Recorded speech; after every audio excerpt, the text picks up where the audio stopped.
എല്ലാവർക്കും നമസ്കാരം. നമ്മൾ നോ ദ ബൈബിൾ എന്നുള്ളൊരു ടോപ്പിക്കാണല്ലോ സംസാരിച്ചു കൊണ്ടിരിക്കുന്നത്. അതിനകത്തെ നമ്മൾ 5 പുസ്തകങ്ങൾ പഠിച്ചു കഴിഞ്ഞു അല്ലേ? 5 പുസ്തകങ്ങളെക്കുറിച്ച് നമ്മൾ സംസാരിച്ചു കഴിഞ്ഞു. ഇനി നമ്മൾ ഇന്ന് ജോഷുവയുടെ പുസ്തകത്തിനകത്തോട്ട് കിടക്കുകയാണ്. അപ്പോൾ അതിനു മുൻപേ നമ്മൾക്കറിയാം നമ്മൾ എവിടുന്നാണ് തുടങ്ങിയത്? നമ്മുടെ യഹൂദന്മാരുടെ ബൈബിള് അല്ലേ, തനക്ക്, അതിൻ്റെ പേര് തനക്ക്. അതൊക്കെ മറന്നുപോയില്ല എന്ന് ഞാൻ വിശ്വസിക്കുന്നു. ഇനി അതിനെന്താണ്, 24 പുസ്തകങ്ങളാണ്. അതിനെ 3ആയിട്ട് തരംതിരിച്ചിരിക്കുകയാണ്. ഒന്നെന്താണ് തോറ. അപ്പോൾ ഈ തോറയിൽ ഏതൊക്കെയായിരുന്നു പെട്ടത്? അതിനകത്ത് പെട്ടത് ഉൽപ്പത്തി പുസ്തകം, പുറപ്പാട് പുസ്തകം, സംഖ്യാപുസ്തകം, ലേവ്യ പുസ്തകം, പിന്നെ എന്താണ് ആവർത്തന പുസ്തകം. ഇങ്ങനെ 5 പുസ്തകങ്ങളാണ് അതിനകത്ത് ഉൾപ്പെട്ടിരിക്കുന്നത്. അതിൻ്റെ എഴുത്തുകാരൻ ആരായിരുന്നു? മോശയായിരുന്നു അല്ലേ? ഇനി നമ്മൾ അതെന്താണ് തോറ അല്ലേ? ഇനി തോറ കഴിഞ്ഞിട്ട് ഇതിന് 3 ഈ തനക്ക്, അതായത് യഹൂദന്മാരുടെ ബൈബിളായ തനക്കിനെ 3ആയിട്ട് തരംതിരിച്ചു എന്ന് പറഞ്ഞു. അതിൻ്റെ ഒന്നാമത്തത് തോറ, അതിൽ പെട്ടിരിക്കുന്ന 5 പുസ്തകങ്ങൾ നമ്മൾ സംസാരിച്ച് തീർത്തു. ഇനി അടുത്തത് എന്താണ്? നെവീം എന്നാണ് അടുത്ത സെക്ഷൻ്റെ പേര്, രണ്ടാമത്തെ സെക്ഷൻ. അതിനകത്ത് പ്രവാചകന്മാരുടെ പുസ്തകം എന്നാണ് അത് അറിയപ്പെടുന്നത്. 8 വലിയ പ്രവാചകന്മാരും പിന്നെ 12 ചെറിയ പ്രവാചകന്മാരുടെ ചേർത്തിട്ടൊരു ഒറ്റ പുസ്തകം, അങ്ങനെയാണ് വന്നിരിക്കുന്നത്. അതിൽ ഈ പ്രവാചകന്മാരുടെ പുസ്തകത്തിൽ ആദ്യത്തെ പുസ്തകമാണ് എന്ത്? ജോഷുവയുടെ പുസ്തകം എന്ന് പറയുന്നത്. ഓക്കെ, അപ്പോൾ ഇതിൻ്റെ എഴുത്തുകാരൻ എന്താ പറയുക, ഒരു അനോണിമസ് എന്നാണ് അവർ പറഞ്ഞിരിക്കുന്നത്. എന്ന് വെച്ചാൽ അതിൻ്റെ എഴുത്തുകാരൻ ആരാന്ന് അത്ര നിശ്ചയമില്ല. പിന്നെ ജോഷുവ തന്നെയാണ് എഴുതിയിരിക്കുന്നതെന്ന് പറയുന്നു. ഇനി അതുകൂടാതെ ജോഷുവയുടെ കാലത്തെ മഹാപുരോഹിതന്മാരായ എലയാസറും അല്ലെങ്കിൽ ഫിനഹാസ് ഇവരാരെങ്കിലുമൊക്കെ ആയിരിക്കും എഴുതിയിരിക്കുന്നതെന്ന് പറയപ്പെടുന്നു. ഓക്കെ, എന്തായാലും നമ്മൾക്ക് വ്യക്തമായൊരു ഉത്തരം അവൈലബിൾ അല്ല. ഓക്കെ, എന്തായാലും എന്തെങ്കിലും ആവട്ടെ, ജോഷുവയുടെ പുസ്തകം അത് ജോഷുവ എഴുതിയതെന്ന് നമ്മൾക്ക് വിശ്വസിക്കാം. അതാണ് അതിലോ നല്ലത്. കാരണം ജോഷുവയുടെ ദൈവം സംസാരിച്ചതും ജോഷുവയുടെ മരണം വരെ ചെയ്ത കാര്യങ്ങളും ഒക്കെ തന്നെയാണ് ജോഷുവയുടെ പുസ്തകത്തിനകത്ത് ഉൾപ്പെട്ടിരിക്കുന്നത്. ഓക്കെ, അതിനെന്തുണ്ട്? 24 അധ്യായങ്ങളാണ് അതിനകത്ത് ഉൾപ്പെട്ടിരിക്കുന്നത്. ഓക്കെ, അപ്പോൾ ഈ ജോഷുവ എന്നുള്ള വാക്ക് വന്നിരിക്കുന്നത് യഹോഷ്വ എന്നുള്ള ഒരു ഹീബ്രു നെയിം, അതായത് ഹീബ്രു നെയിമായ യഹോഷ്വ എന്നുള്ള ഒരു നെയിമിൽ നിന്നാണ് ജോഷുവ എന്നുള്ള പേര് വന്നിരിക്കുന്നത്. ഹീബ്രു ആണ്. ഓക്കെ, അപ്പോൾ അതിൻ്റെ അർത്ഥം എന്താണ്? അതിൻ്റെ അർത്ഥം എന്ന് പറയുന്നത് യഹോവ ഈസ് സാൽവേഷൻ എന്ന് വെച്ചാൽ ദൈവം രക്ഷയാകുന്നു, അല്ലെങ്കിൽ എന്താണ് ഗോഡ് ഈസ് ഡെലിവറൻസ് എന്ന് വെച്ചാൽ ദൈവം വിടുവിക്കുന്ന ദൈവമാകുന്നു എന്നാണ് അതിൻ്റെ അർത്ഥം വരുന്നത്. ഇനി നമ്മൾക്കറിയാം ഈ ജോഷുവയ്ക്ക് മറ്റൊരു പേരാണ് ഉണ്ടായിരുന്നത് അല്ലേ? ജോഷുവയുടെ മറ്റൊരു പേരെന്താണെന്നും ഹോഷയ എന്നായിരുന്നു ജോഷുവയുടെ പേര്. ആ പേര് ജോഷുവ എന്നാക്കിയത് ആരാണ്? മോശയ ആക്കിയത് അല്ലേ? അത് നമ്മൾക്കറിയാം. ഓക്കെ, ഇനി നമ്മൾക്ക് അതിനകത്ത് മെയിൻ തീം എന്ന് പറയുന്നത് ഒന്നാമത്തത് എന്താണ്? ഒന്നാമത്തത് ദൈവം വിശ്വസ്തൻ, ഗോഡ് ഈസ് ഫെയ്ത്ത്ഫുൾ, ദൈവത്തിൻ്റെ വിശ്വസ്തത. അതാണ് ഒന്നാമത്തെ ഒരു സെക്ഷൻ എന്ന് പറയുന്നത്. രണ്ടാമത്തതിനകത്തോട്ട് വന്നു കഴിയുമ്പോൾ അവിടെ പറഞ്ഞു വെച്ചിരിക്കുന്നത് ജോർദാൻ ക്രോസ് ചെയ്യുന്നു അല്ലേ? യോർദാൻ ക്രോസ് ചെയ്ത് അവർ അക്കരെ കിടക്കുന്നതാണ് രണ്ടാമത്തത്. മൂന്നാമത്തത് എരിഹോ മതിൽ വീഴുന്നു, അതാണ് മൂന്നാമത്തെ ഒരു സെക്ഷൻ എന്ന് പറയുന്നത്.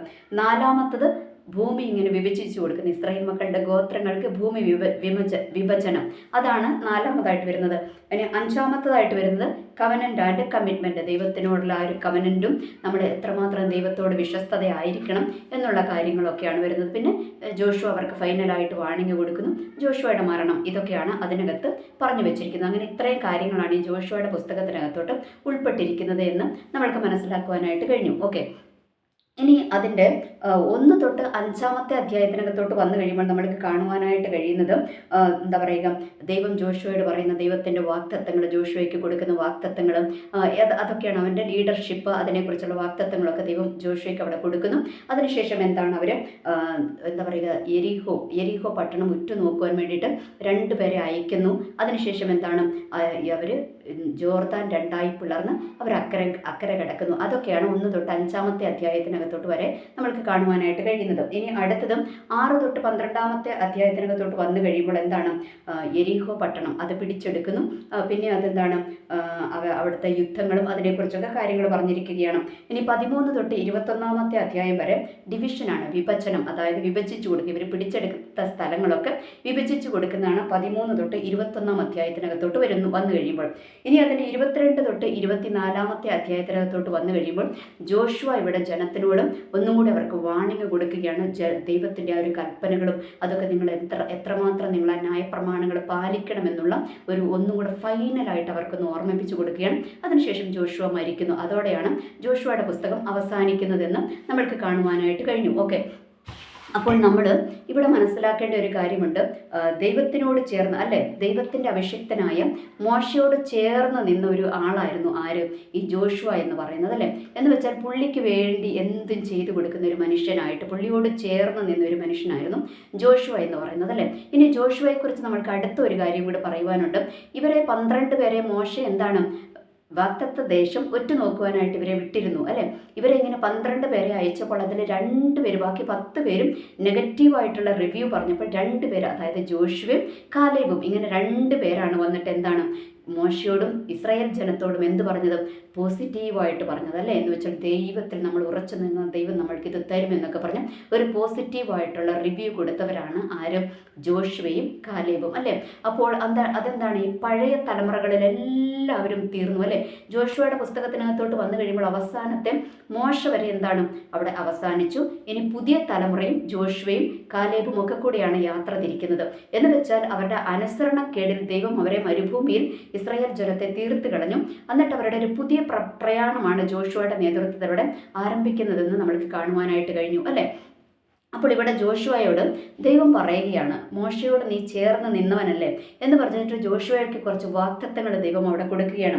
അതിൻ്റെ 3-ാമത്തെ വാക്യം, ജോഷുവയുടെ പുസ്തകം 1-ാം അധ്യായം അതിൻ്റെ 3-ാമത്തെ വാക്യത്തിനകത്തോട്ട് വന്നു കഴിയുമ്പോൾ അവിടെ പറഞ്ഞിരിക്കുകയാണ്, നിങ്ങളുടെ ഉള്ളങ്കാൽ ചവിട്ടുന്ന സ്ഥലമൊക്കെ ഞാൻ മോശയോട് കൽപ്പിച്ചതുപോലെ നിങ്ങൾക്ക് തന്നിരിക്കുന്നു. എന്ന് വെച്ചാൽ ഇത് ഓൾറെഡി നിങ്ങൾ പിടിച്ചെടുക്കാൻ പോകുന്നതേ ഉള്ളൂ, അത് മുഴുവൻ ഞാൻ നിങ്ങൾക്ക് തന്നിരിക്കുക. എന്ന് വെച്ചാൽ നിങ്ങളുടെ ഉള്ളങ്കാൽ ചവിട്ടുന്ന സ്ഥലമൊക്കെ ഞാൻ നിങ്ങൾക്ക് തരികയാണ്. എന്ന് വെച്ചാൽ അവിടെ അവർ പിടിച്ചെടുക്കുകയാണ് അല്ലെ. വാഗ്ദത്ത കനാൻ അവർ ആക്ഷരികമായി പിടിച്ചെടുക്കുകയാണ് അവിടെ ചെയ്യുന്നത്. അപ്പോൾ അതാണ് ദൈവം പറഞ്ഞിരിക്കുന്നത്, നിങ്ങളുടെ ഉള്ളക്കാൽ ചവിട്ടുന്ന സ്ഥലമൊക്കെയും ഞാൻ നിങ്ങൾക്ക് അവകാശമായിട്ട് തന്നിരിക്കുകയാണ് എന്നും ജോഷുവയുടെ ദൈവം ആദ്യം തന്നെ അങ്ങ് പറയുകയാണ് അല്ലേ. ഇനി ഇവിടെ ഒന്ന് നമ്മൾക്കൊന്ന് നിൽക്കേണ്ട കാര്യമുണ്ട്. കാരണം ഇന്ന് പലപ്പോഴും പലരും തെറ്റിദ്ധരിച്ചു വെച്ചിരിക്കുകയാണ്, ഈ ഒരു വചനഭാഗത്തെ തെറ്റിദ്ധരിച്ചു വെച്ചിരിക്കുകയാണ്. നമ്മൾക്ക് അങ്ങനെ ഒരു അവകാശമുണ്ട്, നമ്മൾ ഉള്ളക്കാൽ ചവിട്ടുന്ന സ്ഥലമൊക്കെ ദൈവം നമ്മൾക്കങ്ങ് തരുമെന്നും ഇന്ന് പല വിശ്വാസികളും അല്ലെങ്കിൽ ക്രിസ്ത്യാനികൾ ധരിച്ചു വെച്ചിരിക്കുകയാണ്. പലരുടെയും ചരിത്രങ്ങൾ ഞാൻ കേട്ടിട്ടുണ്ട്. പലരും എന്താണ്, ചില നല്ല വീടുകൾ കാണുമ്പോൾ, ചില നല്ല സ്ഥലങ്ങൾ കാണുമ്പോൾ, ചില നല്ല പട്ടണങ്ങൾ കാണുമ്പോൾ അവിടെയൊക്കെ ഇതെൻ്റെ അവകാശമായി പ്രഖ്യാപിക്കുന്നു, ഈ വീടിൻ്റെ അവകാശമായി പ്രഖ്യാപിക്കുന്നു, ഈ സ്ഥലം എൻ്റെ അവകാശമായി പ്രഖ്യാപിക്കുന്നു എന്നൊക്കെ പറഞ്ഞ് ചിലർ അങ്ങനെ ഓരോ കാര്യങ്ങൾ ചെയ്യുന്നുണ്ട്. അപ്പോൾ അത് എന്തിൻ്റെ ലംഘനമാണ്? മോഹിക്കരുത് എന്നുള്ള ദൈവത്തിൻ്റെ കൽപ്പനയുടെ ലംഘനമാണ്. നമ്മൾ പലതും മോഹിച്ചിട്ട് ഇതിൻ്റെ അവകാശമാണെന്ന് പറയും. ഇവിടെ അങ്ങനെയാണോ? അല്ല, ഇവർ മോഹിച്ചതല്ല, ദൈവം ഇവർക്ക് വാഗ്ദത്തം ചെയ്തിരിക്കുന്ന സ്ഥലമാണ്. അവിടെ ഇവർ കാല് ചവിട്ടുമ്പോൾ അത് ഇവർക്ക് അവകാശമായി തന്നിരിക്കുകയാണ് എന്നാണ് ഇവിടെ വചനത്തിൽ പറഞ്ഞു വെച്ചിരിക്കുന്നത്. അതുകൊണ്ട് ഒരിക്കലും നമ്മൾ വേറൊരാളുടെ വസ്തുക്കൾ എന്താണ് അത് നമ്മൾ ആഗ്രഹിക്കരുത്. അന്യൻ്റെ വസ്തുക്കൾ നമ്മൾ എന്ത് ചെയ്യരുത്? ആഗ്രഹിക്കരുത്, നമ്മൾ മോഹിക്കരുത്. ഈ 2 കൽപ്പനകളുടെ ലംഘനം നമ്മളുടെ ജീവിതത്തിൽ ഉണ്ടാകാതെ നമ്മൾ പ്രത്യേകം ശ്രദ്ധിക്കേണ്ടതാണ്. ഇവിടെ അവർ മോഹിച്ചതും അവരാഗ്രഹിച്ചതുമല്ല, ദൈവം അവർക്ക് വാഗ്ദത്തം ചെയ്ത ദേശത്തിന്മേലുള്ള ദൈവത്തിൻ്റെ വാഗ്ദത്തമാണ് ദൈവം അവിടെ കൊടുത്തിരിക്കുന്നതെന്നും നമ്മൾ മനസ്സിലാക്കണം. കാരണം പലരും തെറ്റിദ്ധരിച്ച് പലതും ചെയ്തു കൂട്ടുന്നുണ്ട്. അങ്ങനെ ഒത്തിരി പേരുടെ കഥകൾ ഞാൻ കേട്ടിട്ടുണ്ട്. അതുകൊണ്ടാണ് ഇങ്ങനെയൊരു ഒന്നും കൂടി അതൊന്ന് വിശദീകരിച്ച് പറയുവാൻ ഞാൻ ദൈവത്തിൽ ശരണപ്പെട്ടത് കേട്ടോ. ഓക്കെ, ഇനി അടുത്തത് എന്താണ്? അതിൻ്റെ 5-ാമത്തെ അധ്യായം 1-ാം അധ്യായം അതിൻ്റെ 5-ാമത്തെ വാക്യത്തിനകത്തോട്ട് വന്നു കഴിയുമ്പോൾ ജോഷുവയോട് ദൈവം പറയുകയാണ്, നിന്റെ ജീവകാലത്ത് ഒരിക്കലും ഒരു മനുഷ്യനും നിന്റെ നേരെ നിൽക്കുകയില്ല. ഞാൻ മോശയോട് കൂടി ഇരുന്നതുപോലെ നിന്നോട് കൂടെ ഇരിക്കും. ഞാൻ നിന്നെ കൈവിടുകയില്ല, ഉപേക്ഷിക്കുകയുമില്ല. ഉറപ്പും ധൈര്യവും ഉള്ളവനായിരിക്കുക. ഇത് ജോഷുവയോട് ദൈവം ജോഷുവയോട് പറയുകയാണ്, നിന്റെ ജീവകാലത്ത് ഒരു മനുഷ്യനും എന്താണ് നിനക്കെതിരെ നിൽക്കത്തില്ലെന്നും നിനക്കെതിരെ സംസാരിക്കത്തില്ലെന്നും. ഇതെന്തുകൊണ്ടാണ്? ദൈവം കൂടെയുള്ള ഒരുത്തിന് വിരോധമായിട്ട് എന്താണ് വേറൊരു വ്യക്തിയും അവർക്കെതിരെ വാ തുറക്കത്തില്ല എന്നും. ഇന്ന് പലപ്പോഴും നമ്മളിന്ന് വായ അടച്ചു നിൽക്കും അല്ലേ. പലരും നമ്മൾക്കെതിരെ പറയും, നമ്മൾ വായ അടച്ചു നിൽക്കും. കാരണം എന്താ? അവിടെ നമ്മൾ മനസ്സിലാക്കണം. ജോഷുവയോട് പറയുകയാണ്, നിന്റെ ജീവകാലത്ത് ഒരിക്കലും ഒരു മനുഷ്യനും നിന്റെ നേരെ നിൽക്കുകയില്ല എന്നും ജോഷുവയോട് ഇവിടെ ദൈവം ആദ്യം തന്നെ പറഞ്ഞിരിക്കുകയാണ്. അപ്പോൾ അങ്ങനെ പറയുന്നതിൻ്റെ ഒരു കാരണം കൂടി ദൈവം പറഞ്ഞിരിക്കുകയാണ്. അത് ഇപ്പുറത്തോട്ട് വന്നു കഴിയുമ്പോൾ ദൈവം പറഞ്ഞിരിക്കുകയാണ്, നിന്റെ എന്താ പറയുക, അതിൻ്റെ 7-ാമത്തെ വാക്യത്തിനകത്തോട്ട് വന്നു കഴിയുമ്പോൾ ദൈവം പറഞ്ഞിരിക്കുകയാണ്, എൻ്റെ ദാസനായ മോശ നിന്നോട് കൽപ്പിച്ചിട്ടുള്ള ന്യായപ്രമാണമൊക്കെയും അനുസരിച്ച് നടക്കേണ്ടതിനും നല്ല ഉറപ്പും ധൈര്യവും ഉള്ളവനായി മാത്രം ഇരിക്കുക. ചെല്ലുന്നിടത്തൊക്കെയും നീ ശുഭമായിരിക്കേണ്ടതിനും അത് വിട്ട് ഇടത്തോട്ടോ വലത്തോട്ടോ മാറരുത്. ഈ ന്യായപ്രമാണ പുസ്തകത്തിലുള്ളത് നിന്റെ വായിൽ നിന്ന് നീങ്ങിപ്പോകരുത്. എന്ന് വെച്ചാൽ മോശ നിന്നോട് കുറച്ച് ന്യായപ്രമാണങ്ങൾ പറഞ്ഞിട്ടുണ്ടല്ലോ. ഞാൻ കൊടുത്ത ന്യായപ്രമാണങ്ങൾ പറഞ്ഞിട്ടുണ്ടല്ലോ, ആ ന്യായപ്രമാണങ്ങൾ വിട്ട് നീ എന്ത് ചെയ്യരുതും, ഇടത്തോട്ടോ വലത്തോട്ടോ മാറരുത്. അതെപ്പോഴും നിന്റെ ഹൃദയത്തിലിരിക്കണം, നിന്റെ നാവിന്മേൽ അതിരിക്കണം. എന്ന് വെച്ചാൽ ദൈവത്തിൻ്റെ ന്യായപ്രമാണപ്രകാരം മാത്രമായിരിക്കണം നീ സംസാരിക്കേണ്ടതും, നിന്റെ ഹൃദയത്തിൽ അത് ഉണ്ടായിരിക്കണം, നീ അതനുസരിക്കണം. ഇത്രയും നീ ചെയ്തു കഴിഞ്ഞാൽ എന്താണ്, നിന്റെ ജീവകാലത്ത് ഒരു മനുഷ്യനും എന്താണ് നിന്റെ നേരെ നിൽക്കുകയില്ല എന്ന് ഓർക്കുക. ഇത് ദൈവം നമ്മൾക്ക് തരുന്നൊരു ദൂതാണ് കേട്ടോ. നമ്മളുടെ ജീവകാലത്ത് നമ്മൾക്കെതിരെ ഒരു വ്യക്തികൾ അനാവശ്യമായി വാതുറക്കുകയോ പ്രവർത്തിക്കുകയോ നമ്മൾക്കെതിരെ നിൽക്കുകയോ ചെയ്യത്തില്ല. എന്ത് ചെയ്താലും ദൈവത്തിൻ്റെ വചനം നമ്മൾ അനുസരിച്ചും ആ വചനത്തിൽ അധിഷ്ഠിതമായൊരു ജീവിതം നമ്മൾ നയിച്ചും ആ വചനം നമ്മളുടെ നാവിന്മേൽ ഉണ്ടായാൽ എന്താ സംഭവിക്കുക എന്നറിയാമോ? നമ്മളുടെ ജീവകാലത്ത് ഒരു മനുഷ്യനും നമ്മൾക്കെതിരെ നിൽക്കുകയില്ല, നമ്മൾക്കെതിരെ ആരും തുറക്കത്തില്ല, നമ്മൾക്കെതിരെ ആരും പറയത്തില്ല. നമ്മൾ മറുപടി പറയുവാനായിട്ട് പോകണ്ടല്ലേ. ഇന്ന് പലപ്പോഴും സോഷ്യൽ മീഡിയയിൽ അങ്ങനെയും ചിലർക്കെതിരെ സംസാരിക്കുന്നു, അവർക്കെതിരെ എന്താണ് മറുപടി പറയുന്നു. ഇതൊക്കെ തന്നെ ഇന്ന് സോഷ്യൽ മീഡിയയിൽ ദൈവത്തിൻ്റെ അഭിഷിക്തന്മാരൊക്കെ ഇന്ന് നടത്തിക്കൊണ്ടിരിക്കുകയാണ്. എന്നാൽ ദൈവം ഇവിടെ പറയുകയാണ്, എന്താ പറഞ്ഞിരിക്കുന്നത്? ദൈവത്തിൻ്റെ ന്യായപ്രമാണം, അതായത് ദൈവത്തിൻ്റെ വചനം, പുതിയ നിയമത്തിലോട്ട് വന്നു കഴിയുമ്പോൾ ദൈവത്തിൻ്റെ വചനം, ആ വചനം അനുസരിച്ച് അത് പ്രകാരം ജീവിക്കുന്നവന് വിരോധമായിട്ട് എന്താണ്, ഒരു വ്യക്തികളും തുറക്കത്തില്ല എന്നും. അപ്പോൾ ഓർക്കുക, ആരെങ്കിലും നമ്മൾക്കെതിരെ തുറക്കുന്നുണ്ടെങ്കിൽ അതിൻ്റെ അർത്ഥം എന്താണ്? നമ്മൾ ദൈവത്തിൻ്റെ വചനത്തിൻ്റെ വെളിയിലാണ് എന്ന് നമ്മൾ തിരിച്ചറിയണം. അപ്പോൾ ദൈവത്തിൻ്റെ വചനപ്രകാരം നമ്മൾ ജീവിക്കുവാൻ തയ്യാറായാലും നമ്മൾക്കെതിരെ ഒരു വ്യക്തികളും എഴുന്നേൽക്കത്തില്ല. നമ്മുടെ കുടുംബത്തിനകത്ത് പോലും നമ്മൾക്കെതിരെ ഒരു വ്യക്തികൾ എഴുന്നേൽക്കത്തില്ല. നമ്മൾക്കെതിരെ പുറത്താണെങ്കിലും ഒരു വ്യക്തികളും എഴുന്നേൽക്കത്തില്ല, തുറക്കത്തില്ല. ദൈവം എന്ത് ചെയ്യും? ദൈവം നമ്മളോട് കൂടെ തന്നെ ഉണ്ടാകും. ദൈവം നമ്മളോട് കൂടെ ഉണ്ട് എങ്കിൽ എന്താണ്, വേറൊരു വ്യക്തികൾക്ക് നമ്മളെ തോൽപ്പിക്കുവാനായിട്ട് കഴിയത്തില്ലല്ലേ. അപ്പോൾ ദൈവം നമ്മളോട് കൂടെ ഉണ്ടെങ്കിൽ എന്താണ്, നമ്മളെല്ലായിടത്തും ജയിക്കും. ഈ ജയം നമ്മൾക്ക് വരണമെങ്കിലും ദൈവം നമ്മളോട് കൂടെ ഉണ്ടാകണമെങ്കിലും നമ്മൾ എന്ത് ചെയ്യണം? നമ്മൾ ദൈവത്തിൻ്റെ വചനം വിട്ട് ഇടത്തോട്ടോ വലത്തോട്ടോ മാറിപ്പോകുവാൻ നമ്മൾ തയ്യാറാകരുത്. ദൈവത്തിൻ്റെ വചനത്തിൽ ഉറച്ചുള്ളൊരു ജീവിതം നമ്മുടെ ജീവിതത്തിൽ ഉണ്ടായി കഴിഞ്ഞാൽ എന്താ സംഭവിക്കുന്നത്? ദൈവം നമ്മളോട് കൂടെ ഉണ്ടാകും, ദൈവം നമ്മളെ ജയാളികളായിട്ട് വഴി നടത്തും. ഇതാണ് ഇന്നത്തെ വചനത്തിലൂടെ ദൈവത്തിന് നമ്മളോട് സംസാരിക്കുവാനുള്ളത്.